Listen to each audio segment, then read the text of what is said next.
CM ವಿರುದ್ಧ ಪ್ರಾಸಿಕ್ಯೂಷನ್ಗೆ ಅನುಮತಿ ವಿಚಾರ. ಸಿಎಂ ಕಾವೇರಿ ನಿವಾಸದಲ್ಲಿ ಸಮಾಲೋಚನೆ.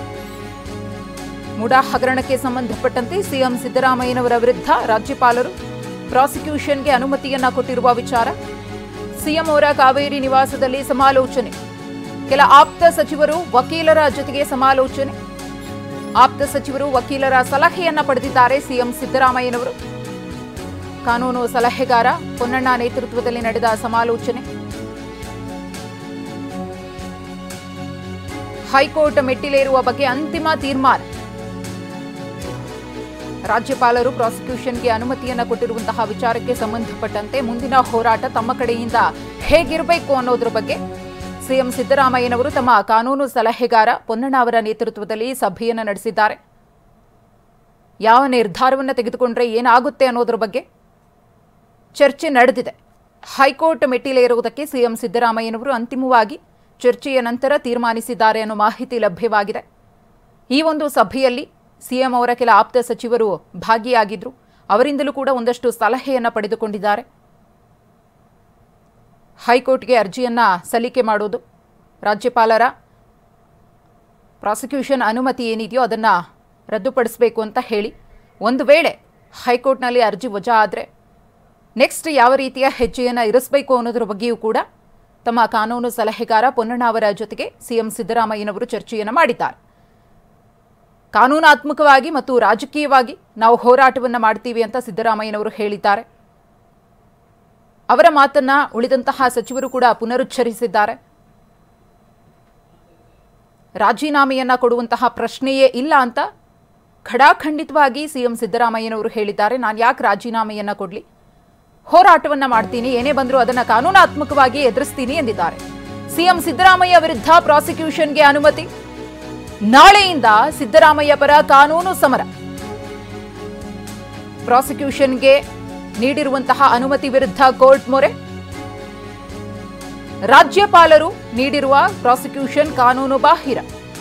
ಈಗಾಗಲೇ ಸಿಎಂ ಪರವಾಗಿ ವಕೀಲರು ಎಲ್ಲ ರೀತಿಯ ಸಿದ್ಧತೆಯನ್ನು ಮಾಡಿಕೊಳ್ತಿದ್ದಾರೆ. ಯಾವ ರೀತಿಯಾಗಿ ಕಾನೂನು ಬಾಹಿರವಾಗಿ ಸಿಎಂ ಸಿದ್ದರಾಮಯ್ಯನವರ ವಿರುದ್ಧ ಪ್ರಾಸಿಕ್ಯೂಷನ್ಗೆ ಅನುಮತಿಯನ್ನು ಕೊಡಲಾಗಿದೆ, ಏನ್ ಲೋಪಗಳಾಗಿದೆ, ನಿಯಮಾವಳಿಗಳಲ್ಲಿ ಯಾವ ರೀತಿಯ ಉಲ್ಲಂಘನೆಯಾಗಿದೆ, ಇದೆಲ್ಲವನ್ನ ಮುಂದಿಟ್ಕೊಂಡು ಕಾನೂನು ಸಮರವನ್ನ ಸಾರೋದಕ್ಕೆ ಬೇಕಾದಂತಹ ಎಲ್ಲಾ ರೀತಿಯ ಸಿದ್ಧತೆಗಳನ್ನ ಸಿಎಂ ಸಿದ್ದರಾಮಯ್ಯನವರ ಪರವಾಗಿನ ವಕೀಲರು ಮಾಡಿಕೊಳ್ತಿದ್ದಾರೆ. ಸಿಎಂ ಪರ ವಾದ ಮಂಡಿಸಲು ವಕೀಲರು ಈಗಾಗಲೇ ಸಿದ್ಧತೆಯನ್ನು ಮಾಡಿಕೊಳ್ತಿದ್ದಾರೆ. ಒಂದಷ್ಟು ಅಧ್ಯಯನಗಳು ಕೂಡ ಆಗ್ತಾ ಇದೆ. ಭ್ರಷ್ಟಾಚಾರ ನಿಯಂತ್ರಣ ಕಾಯ್ದೆಯ 17ನೇ ಎಸ್ಒಪಿ ಉಲ್ಲಂಘನೆಯಾಗಿದೆ.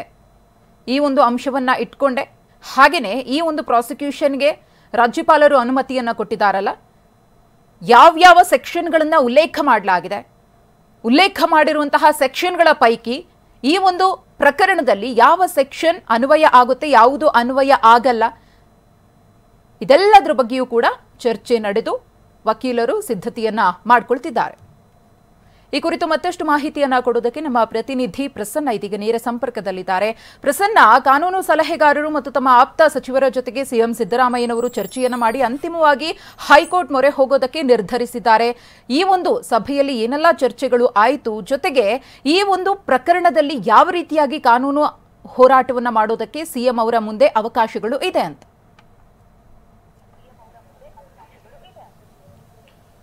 ಮಧುಶ್ರೀ, ಇದೀಗ ರಾಜ್ಯಪಾಲರು ಸಿದ್ದರಾಮಯ್ಯನವರ ವಿರುದ್ಧ ಪ್ರಾಸಿಕ್ಯೂಷನ್ಗೆ ಕೊಟ್ಟಿರುವಂತಹ ಕಾರಣಕ್ಕೋಸ್ಕರ ಒಂದು ರಾಜಕೀಯ ಸಮರ, ಇನ್ನೊಂದು ಕಾನೂನು ಸಮರ ಎರಡೂ ಕೂಡ ಇದೀಗ ನಡೆಯೋದಕ್ಕೆ ಶುರುವಾಗಿದೆ.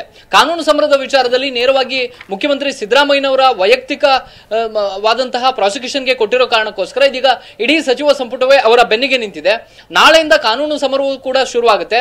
ರಾಜ್ಯ ಸರ್ಕಾರ ವರ್ಸಸ್ ರಾಜ್ಯಪಾಲರು ಅನ್ನುವಂತಹ ಪರಿಸ್ಥಿತಿಗೆ ಇದೀಗ ಇಡೀ ಪ್ರಕರಣ ಹೋಗಿ ನಿಂತಿದೆ. ಒಂದು, ರಾಜ್ಯಪಾಲರು ಕೊಟ್ಟಿರುವಂತಹ ಪ್ರಾಸಿಕ್ಯೂಷನ್ಗೆ ತಡೆಯಾಜ್ಞೆಯನ್ನು ತರಬೇಕು ಅನ್ನುವಂಥದ್ದು ಮೊದಲ ಅಂಶ. ಇದಕ್ಕೆ ಬೇಕಾದಂತ ಎಲ್ಲ ಸಿದ್ಧತೆಗಳನ್ನ ಇದೀಗ ಸಿಎಂ ಸಿದ್ದರಾಮಯ್ಯನವರ ಆಪ್ತರು ಮತ್ತು ವಕೀಲರು ಮಾಡ್ಕೊಳ್ತಾ ಇದ್ದಾರೆ. ನಾಳೆ ಅದಕ್ಕೆ ಸಂಬಂಧಪಟ್ಟ ಹಾಗೆ ರಿಟ್ ಅರ್ಜಿಯನ್ನು ಸಲ್ಲಿಸ್ತಾರೆ. ಪ್ರಮುಖವಾಗಿ ರಾಜ್ಯಪಾಲರು ಕೊಟ್ಟಿರುವಂತಹ ಈ ಒಂದು ಪ್ರಾಸಿಕ್ಯೂಷನ್ ಏನಿದೆ, ಇದೇ ಕಾನೂನು ಬಾಹಿರ ಅನ್ನುವಂತಹ ಪ್ರಮುಖವಾದಂತಹ ಅಂಶವನ್ನ ಇಟ್ಕೊಂಡು ವಾದ ಮಂಡನೆ ಮಾಡುವಂತ ಸಾಧ್ಯತೆ ಇದೆ. ರಾಜ್ಯಪಾಲರು ಈ ರೀತಿ ಒಬ್ಬ ಮುಖ್ಯಮಂತ್ರಿಯ ವಿರುದ್ಧ ಪ್ರಾಸಿಕ್ಯೂಷನ್ಗೆ ಕೊಡುವಂತಹ ಸಂದರ್ಭದಲ್ಲಿ ಬೇರೆ ಬೇರೆ ನಿಯಮಾವಳಿಗಳನ್ನ ಪಾಲನೆ ಮಾಡಬೇಕಾಗುತ್ತೆ. ಇದಕ್ಕೆ ಸಂಬಂಧಪಟ್ಟ ಹಾಗೆ 2021 ಸೆಪ್ಟೆಂಬರ್ ತಿಂಗಳಿನಲ್ಲಿಯೇ ಕೇಂದ್ರ ಸರ್ಕಾರ ಒಂದಷ್ಟು ಗೈಡ್ ಗೈಡ್ಲೈನ್ಸ್ ಗಳನ್ನ ಹೊರಡಿಸಿತ್ತು. ಯಾವ ಸಂದರ್ಭದಲ್ಲಿ ಪ್ರಾಸಿಕ್ಯೂಷನ್ಗೆ ಕೊಡಬೇಕು ಮತ್ತು ಸಚಿವರ ವಿರುದ್ಧ ಪ್ರಾಸಿಕ್ಯೂಷನ್ಗೆ ಕೊಡೋದಾದ್ರೆ ಯಾವ ಚೆಕ್ ಲಿಸ್ಟ್ ಅನ್ನ ಪಾಲನೆ ಮಾಡಬೇಕು, ಈ ರೀತಿಯ ಒಂದಷ್ಟು ಸುಮಾರು 12ಕ್ಕೂ ಹೆಚ್ಚು ಅಂಶಗಳನ್ನ ಈ ಒಂದು ಮಾನದಂಡಗಳ ಉಲ್ಲೇಖವನ್ನ ಮಾಡಲಾಗಿತ್ತು.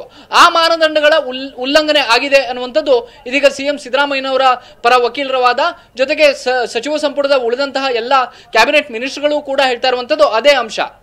17A ಅಡಿಯಲ್ಲಿ ಬರುವಂತಹ SOPಯನ್ನ ರಾಜ್ಯಪಾಲರು ಪಾಲನೆಯನ್ನ ಮಾಡಿಲ್ಲ.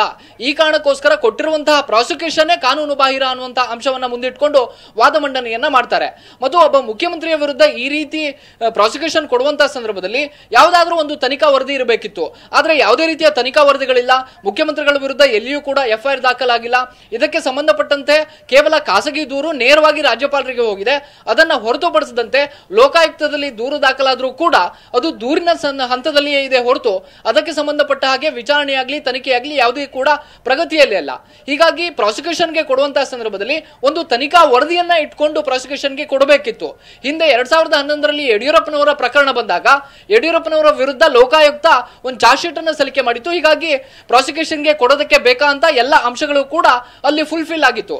ಆದ್ರೆ ಸಿದ್ದರಾಮಯ್ಯನವರ ಈ ಮೂಡಾ ಪ್ರಕರಣದಲ್ಲಿ ಯಾವುದೇ ರೀತಿಯ ಅಂಶಗಳು ಇಲ್ಲ, ತನಿಖಾ ವರದಿಯೂ ಕೂಡ ಇಲ್ಲದ ಕಾರಣಕ್ಕೋಸ್ಕರ ಪ್ರಾಸಿಕ್ಯೂಷನ್ಗೆ ಕೊಟ್ಟಂತದೇ ಸೂಕ್ತ ಅಲ್ಲ ಅನ್ನುವಂಥದ್ದನ್ನ ಇದೀಗ ಮುಖ್ಯಮಂತ್ರಿಗಳ ಪರ ವಕೀಲರು ವಾದ ಮಂಡನೆಯನ್ನ ಮಾಡ್ತಾರೆ.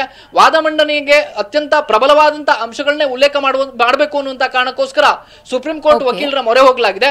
ಪಕ್ಷದ ನಾಯಕರು ಆಗಿರುವಂತಹ ಅಭಿಷೇಕ್ ಮನು ಸಿಂಘ್ವಿ ಮತ್ತು ಕಪಿಲ್ ಸಿಬಲ್ ಅವರೇ ನೇರವಾಗಿ ಮುಖ್ಯಮಂತ್ರಿಗಳ ಪರವಾಗಿ ಮುಂದಿನ ದಿನಗಳಲ್ಲಿ ವಾದ ಮಂಡನೆ ಮಾಡುವಂತಹ ಸಾಧ್ಯತೆ ಇದೆ. ನಾಳೆ ಕೋರ್ಟ್ಗೆ ಅಭಿಷೇಕ್ ಮನು ಸಿಂಘ್ವಿ ನೇರವಾಗಿ ಹಾಜರಾಗುವಂತಹ ಸಾಧ್ಯತೆಯೂ ಕೂಡ ದಟ್ಟವಾಗಿದೆ.